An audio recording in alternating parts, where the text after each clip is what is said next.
Now, in our case, I want to do a little bit more. That's at my discretion. And if you have the means to be able to do that, if you ever have an employee pass away, once I find the beneficiary, I want to additionally offer to support financially. Most hosts never achieve the results they hoped for. They're falling short on listenership and monetization, meaning their message isn't being heard and their show ends up costing them money. This podcast was created to help you grow your listenership and make money while you're at it. Get ready to take notes. Here's your host, Adam Adams. This episode's definitely going to be a little bit different. I am going to do this off the cuff. I don't have any script to follow. And this message goes out to you if you are becoming a podcaster and it has anything to do with your business. If you're growing a business, likely you're going to have employees. My company, Grow Your Show, has had about almost 30 employees for the last 6 to 12 months. And we were a little smaller before that, but I mean, we're still a small company. And it's hard because I don't know where to start. And I've been crying a lot today. I went to the gym and found out that a great employee had passed away. And I had to leave the gym a little bit early because I just got real emotional. I don't know. She was a great person, just like somebody who inspired me to be a better person myself. And I had just promoted her and she's a mother. And it's just like people like that shouldn't be taken from the earth, you know? So I left the gym a little early and went to the car and drove to the office. And I have been crying for like an hour and a half. And then I'm thinking to myself, how do I get some goodness out of this thing? How do I take this horrible thing that happened to Michelle and her family and find the positive? So here's the couple things. Number one, Michelle was the type of person that when you saw her, when she looked at you, you could feel like goodness. You could feel just so much love and humility, compassion for other people. She always wanted to do the right thing. She had joy in her eyes.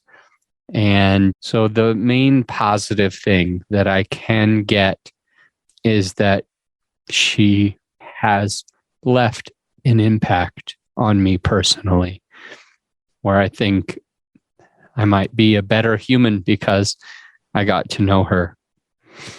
She's such a kind, loving human.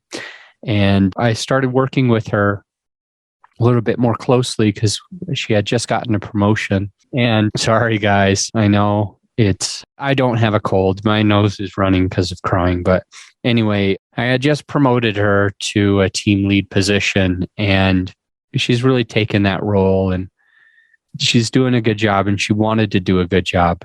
And I had the ability or the honor of spending more time with her and seeing her smiling face day in and day out and just the way that she coped with hard things and new things. It's remarkable. I'll always remember those times. As I was training her, I learned quite a bit of things. And she's the type of person that exudes goodness and humility in her eyes. You know, those people you can just tell that they're like one with their creator. Just awesome, awesome humans. That was her. And there was one or two times that her child made it on camera and while we were doing a Zoom, and you could just tell she's just like the best mother. She's just shows her kid the love and compassion that they need. At the end of the day, this is the first experience that I've ever had in my life where somebody that worked with me passes away. And so I didn't know as a business owner, because as a podcaster, you probably have a business as well, right? Most likely are running a business or planning to run a business. And this is the first time I have ever had somebody pass away. And so here's the 4 things that I wanted to share with you that I thought might be helpful. And I hope and pray that you don't have to experience this ever. But if you do, or if someone that you know does, here's the 4 things that I've learned and how we're going to be in my team at Grow Your Show, how we are going to be addressing the death of such a great key employee. Number 1, we're having a meeting with the whole team. We're going to meet with the team, and I'm going to try to keep my composure. I'm crying a lot less now than I was an hour ago, but just to have a meeting with the team where we address it and maybe even take a moment of silence. So that's the first thing. All of my team is not in the US, is not in local. So we're going to jump on a Zoom call. They're all in different cities, and that's going to be our meeting. So we're going to jump on, and I'm going to try to keep it strong, and I'm going to let everybody know what's happening. I feel like it would be wrong to not address it. I think that it would come across as, total disregard for what an important person that was to our company to ignore it. So number 1 is to schedule a meeting with the team right away and just talk about it. Number 2 thing that we're doing that I think I've learned, and hey, at the end of the day, I can't profess to be an expert at this. I can't profess to be the top expert. I just looked up and tried to find and reach out to coaches and mentors and find out what they would do. And so these are the 4 things that I got from them and that we're implementing. It seems like it will be helpful on some level. The second thing was I'm going to take the time where anyone who's on the team who worked with Michelle, if they attend the funeral, then I want to make sure to pay them for that day so that they know that we support our whole team. So anyway, in short, number 2 is paid bereavement leave for the funeral. So anyone on the team who feels like they knew her and wants to show their respects, pay their respects, show their love and the relationship that we had with her, I want them to go to the funeral and not worry about their pay losing money that week because they had to take that day off. So that's number 2 is paid bereavement leave. Number 3 is thing about their pay. Now, Michelle, I owed her money because she was in the middle of the week when she passed away. So she did work, and ethically, morally, it's not my money. So what we're doing is 2 things for number 3. If your person is in the US, if you're withholding taxes, you need to claim that and file a final W-2. And additionally, you need to hold on to the records for 3 years. So for their pay, my employee was in the Philippines, and it doesn't work the same with the taxes, but I still need to keep record of this for the next 3 years. And of course, we need to take her off the books so it doesn't show up as an employee. But we need to find her beneficiary. Now, unfortunately for Michelle, her husband passed away and her child passed away with her, along with her dad and uncle that were in the property. She was, I believe, visiting family outside of Cebu.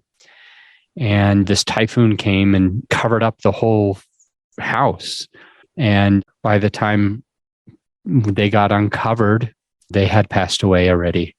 It had been a couple of days, and I mean, I can't imagine getting buried by a house. But the point is, I don't know who her beneficiaries are because her husband and child passed away alongside with her. So I'm having the rest of the team doing research on where can we send this money that we owe and make sure to at least pay that. Now, in our case, I want to do a little bit more.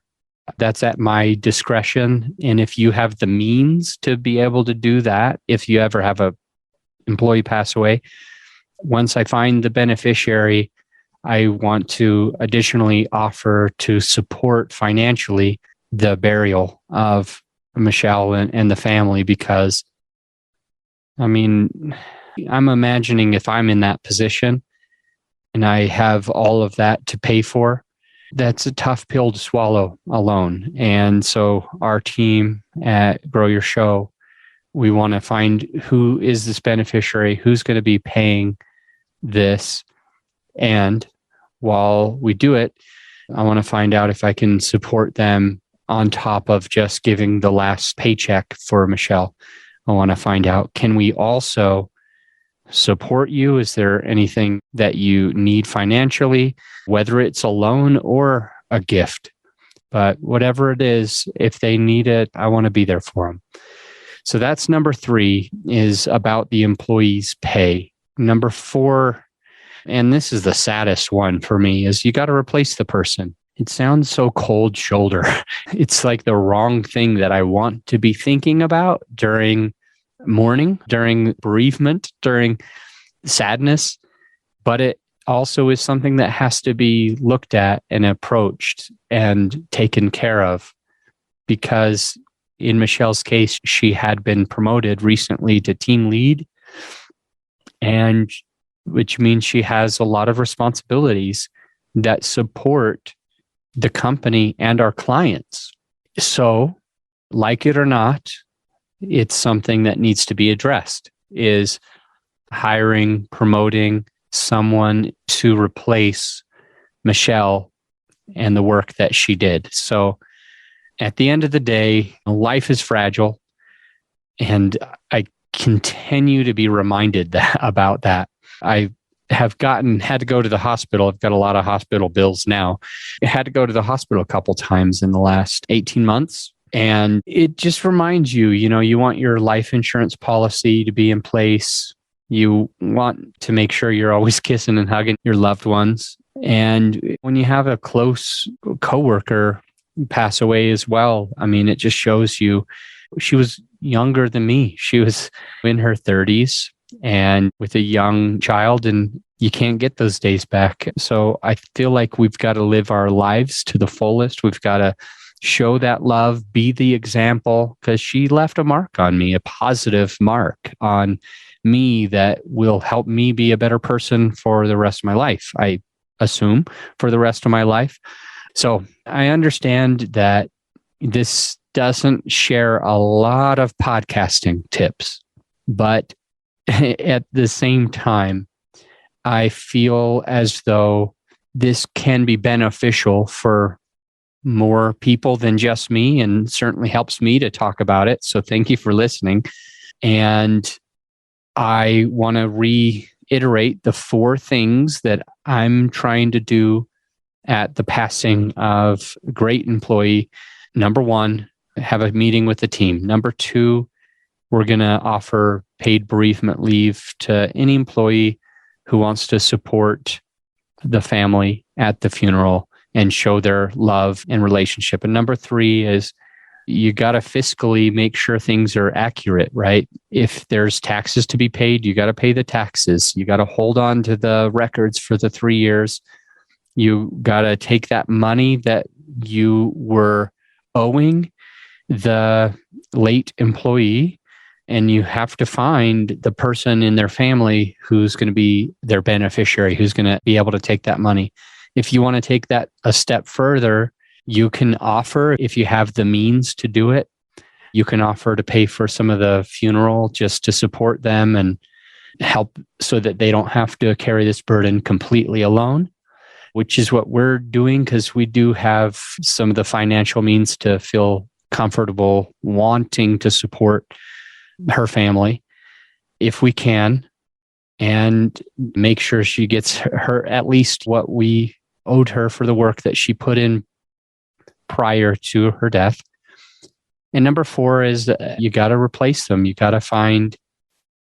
to let your team know, I think tactfully, that, hey, this role that Michelle was holding is an important role in the company, and we're going to need to fill it, even though it feels so cold. It's a true necessary thing. So those are the 4 things that I think we need to do, or at least the 4 that I know so far that my team's going to be doing to try to navigate the waters through this.